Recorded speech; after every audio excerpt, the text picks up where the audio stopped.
睡觉会打呼这个问题，如果不解决的话，可能会影响到的是你的牙齿，增加蛀牙跟牙周病的风险。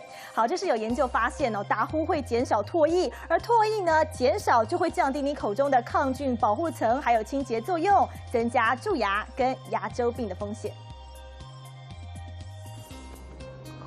你睡觉会打呼吗？会不会觉得早晨起床口干舌燥，想赶快喝水解渴？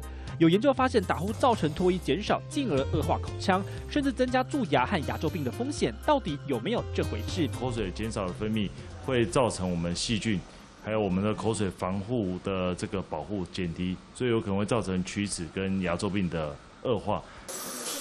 因为一般口腔的细菌要滋生得要24小时，人在睡眠顶多6到8小时，无法直接造成牙周病和蛀牙，但会恶化病情。如果因为是睡眠造成的口干，细菌的增幅量不会到这么大，那这个短期的增幅量不会到这么大，当然影响的程度就会有限。